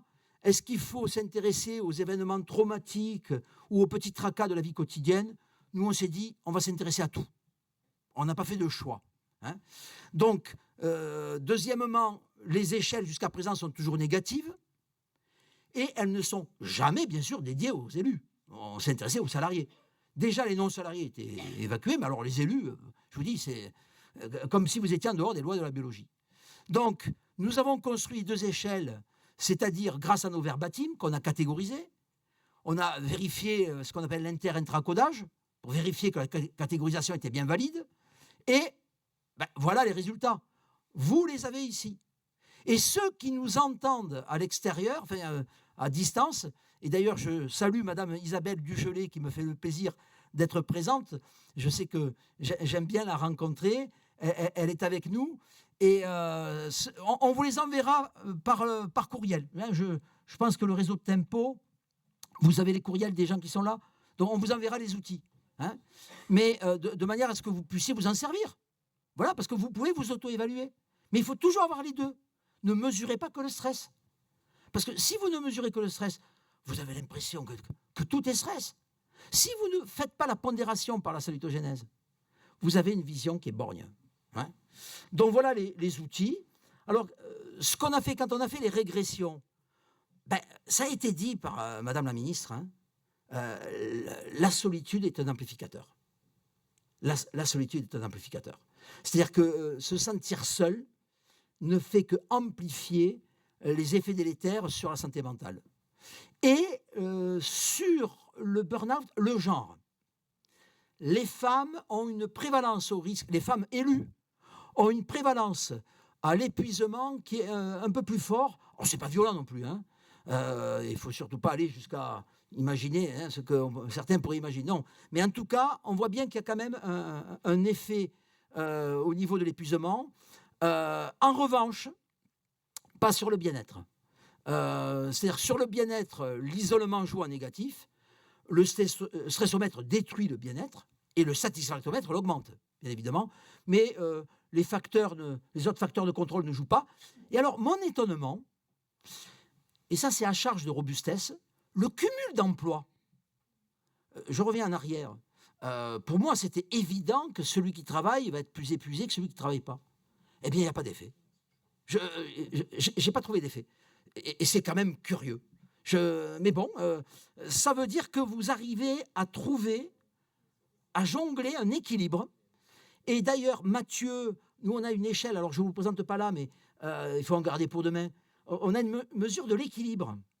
C'est-à-dire le sentiment d'équilibrer ces 2 ou 3 vies. C'est hyper explicatif de la santé mentale des élus.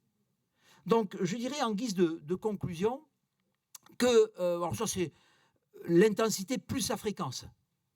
Hein, alors là aussi c'est une bonne nouvelle parce que vous n'avez peut-être pas fait attention, mais l'intensité des satisfacteurs est plus haute que l'intensité des stresseurs. Donc, et surtout, regardez, là vous avez les stresseurs, regardez sur votre droite, c'est la fréquence. Donc il y a quand même des stresseurs qui sont très fréquents ici. Mais si je mets les satisfacteurs, alors ça c'est plutôt une bonne nouvelle. Hein. C'est-à-dire que les élus, ils éprouvent, mais oui, heureusement. Mais oui, mais bon, si c'était l'inverse, je vous le dirais. Une fois de plus, ce n'est pas un jugement de valeur de ma part. C'est ce que 1120 maires nous ont donné. Mais oui, être élu, c'est être confronté très souvent à de la satisfaction. Alors je pense que ça irait encore mieux si vous le conscientisez.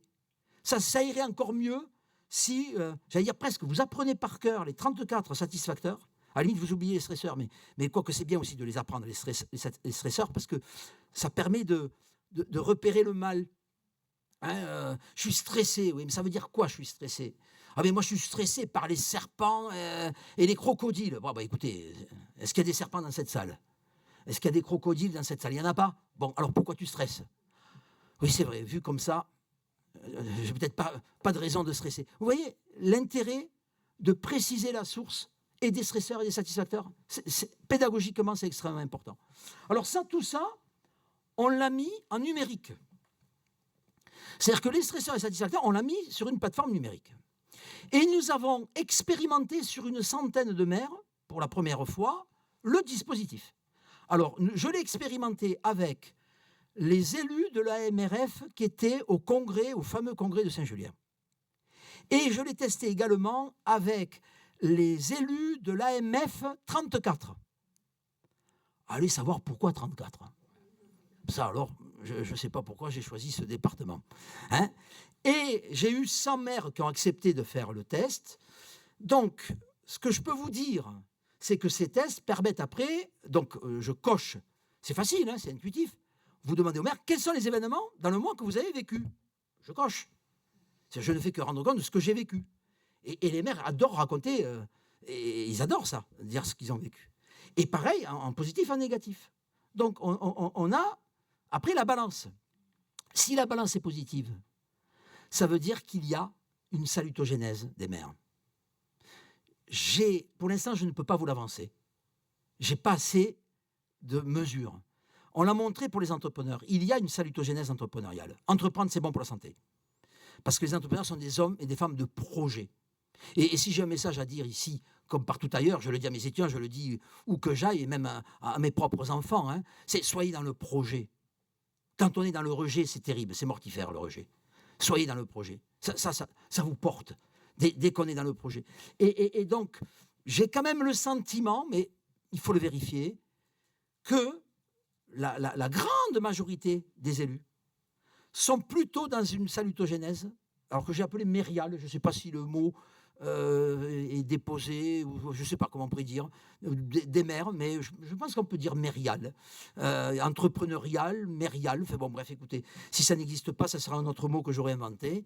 Et alors, par contre, quand les balances sont négatives, là, on fait le test du dépistage du burn-out.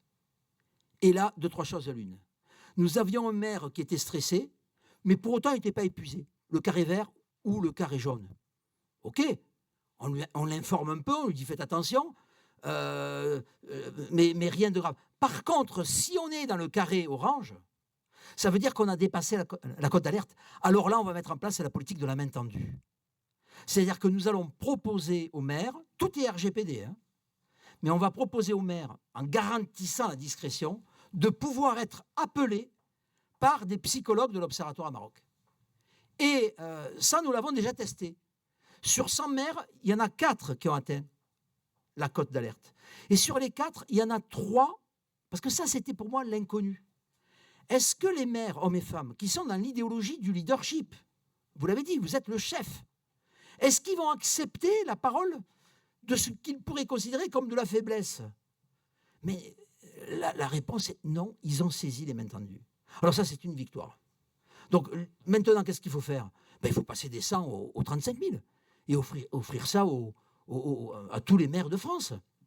Et puis, qui va faire ça? Oui, je porte ce projet avec mon équipe. Je rappelle qu'Amaroc est une association, hein, à but non lucratif, donc très bien. Merci à la MRF et à l'AMF, parce qu'avec ces 2 associations, on va faire un appel pour avoir 6-8, pas plus, 6-8 maires qui accepteront d'être ressources. Parce que nous, on n'a pas la connaissance technique de la vie des maires. Par contre, les maires, je crois que c'était Mme Glattel qui le disait, quand un maire rencontre un maire, il se raconte des histoires de maires. Donc c'est très important de constituer, j'allais dire, une escouade d'hommes et de femmes de bonne volonté. Et nous allons également essayer de mobiliser la FAMAF. J'ai eu M. Lobietti. M. Lobietti m'a mis en contact avec M. Bouvet. Et je suis en discussion avec eux. Mais l'intérêt de la Fédération des anciens maires de France, c'est qu'ils ont l'écoute possible.